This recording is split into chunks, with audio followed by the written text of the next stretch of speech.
How you doing? I'm Callan and this is Slapped Ham. Today we're looking at some alien abduction cases that still remain a mystery. So hit that subscribe button and get ready for more creepy content just like this.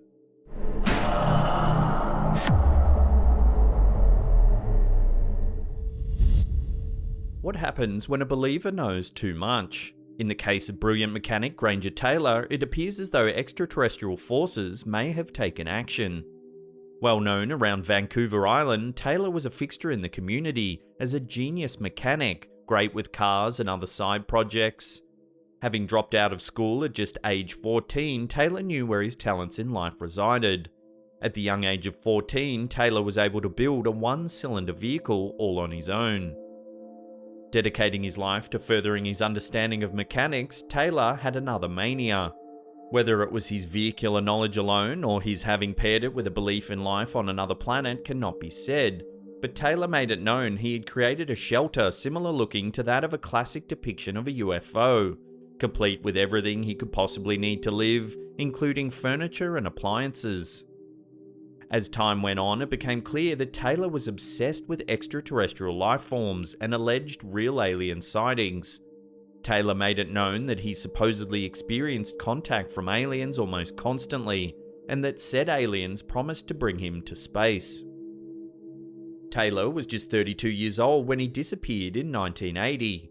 Conspiracy theorists classified Taylor's case as one of a few clear-cut alien abduction cases, given his complete disappearance and fascination with aliens.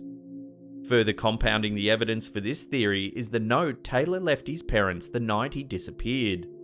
"I have gone away to walk aboard an alien spaceship," he says in the note. He was assured the journey itself would last him 42 months. Is it possible Taylor's mechanics went too far, that he came too close to the construction of alien crafts themselves? Was he brought on a journey with them to further their understanding of their own mechanics? The man was a mechanical savant after all. 5 years later, 2 pieces of bone and parts of a truck, all seeming to match Taylor's, would be found at a dynamite blast site.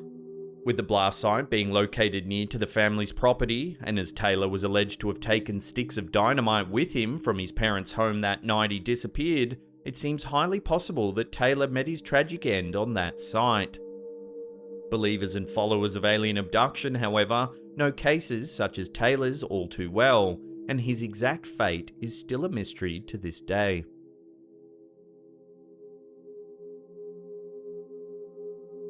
Do aliens walk among us is a question typical of extraterrestrial enthusiasts.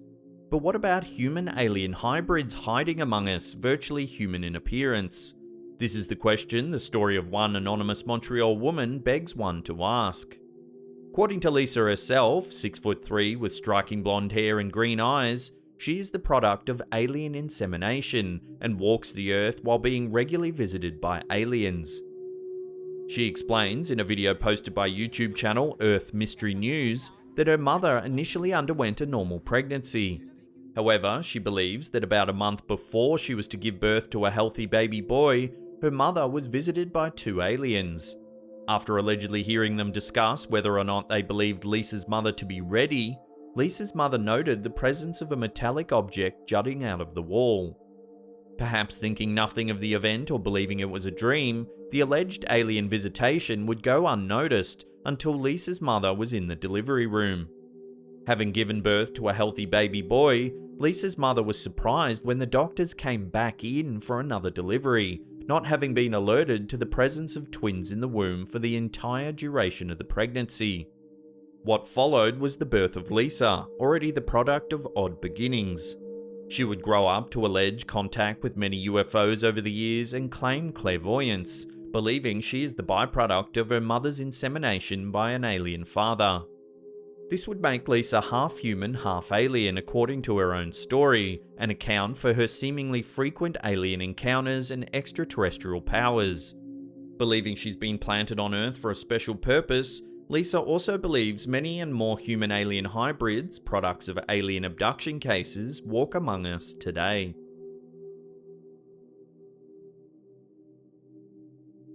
What happens when one believes without a doubt that one has been the target of an alien abduction?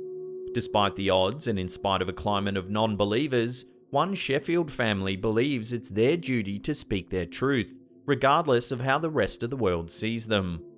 This is the stance the Reeds have taken on spreading the word of their alien abduction, and many would say it's paid off after the Great Barrington Historical Society and Museum has decided to formally acknowledge their story as part of history. In 1966, a 6-year-old Thomas Reed would experience an event that would shift his life forever.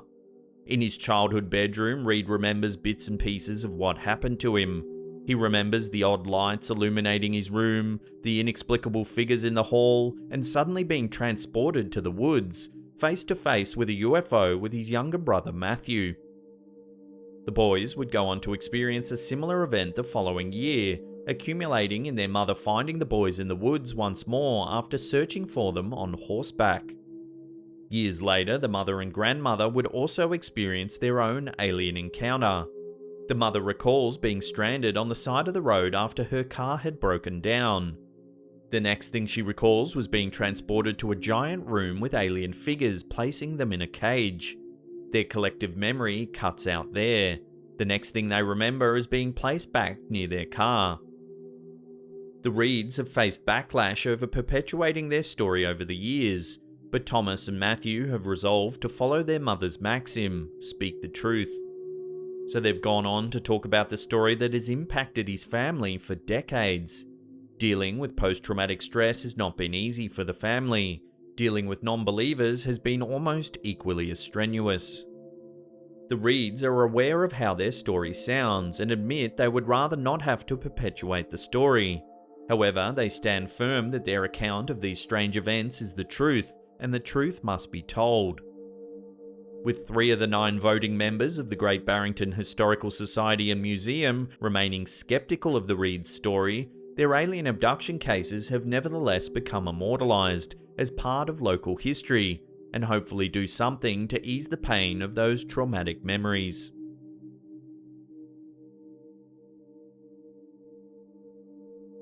While some emerge from their alleged alien encounters with a memory of what had happened to them, others find it more difficult to account for their missing time.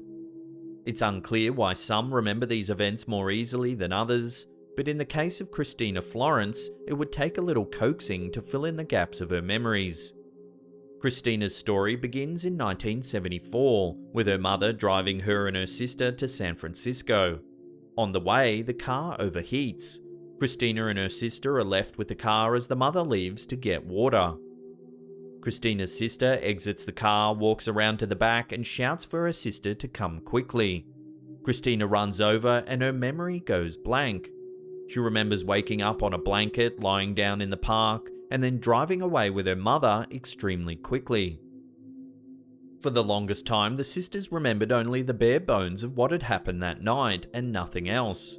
Attempting to get to the bottom of what had happened to them that day and fill in the gaps in their memory, the sisters enlisted the help of Bud Hopkins, a chronicler of UFO sightings and missing time experiences in 1986. Christina undergoes hypnosis and is shocked at what she finds when she fills in the gaps of her memory. She and her sister are laid out on a table with aliens surrounding them, taking pictures, exposing them to odd fixtures and textiles. Asking them about her sister, the alien beings respond that she is okay, before they're transported back to their vehicle. While Christina's story seems unbelievable, psychologist Susan Fox would go on to back up Christina's claim that her story is legitimate. In a sea of potential alien abduction cases, Christina's adamancy of what had happened to her that day has gained her a wide range of support over the years.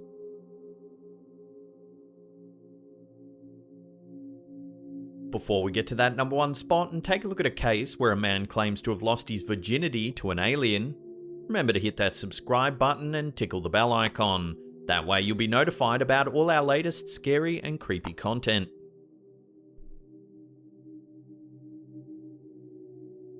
While many alien abduction cases prove to be traumatic to those experiencing them, some alien visits are more welcome than others. In the case of one Hoboken man, David Huggins, the visits are somewhat more of a pleasing event. Huggins claims to have first experienced seeing aliens at the age of 8. After experiencing parental disapproval and wrath, Huggins initially kept the visits to himself, but no longer. In fact, Huggins is known for his explicit paintings detailing his lifelong sexual exploits with alien creatures. Huggins claims his sexual romps with aliens started at the age of 17, when he first encountered a sexually suggestive alien woman waiting for him in the woods. After experiencing what Huggins described as a mind-blowing sexual experience with her, Huggins has gone on to laud losing his virginity to an alien at the age of 17. Now married and in his 70s, Huggins explains that he never stopped being visited by aliens. He clarifies that not all of the visitors are sexually suggestive, although apparently many are, as he claims to have fathered 60 alien children over the course of his lifetime.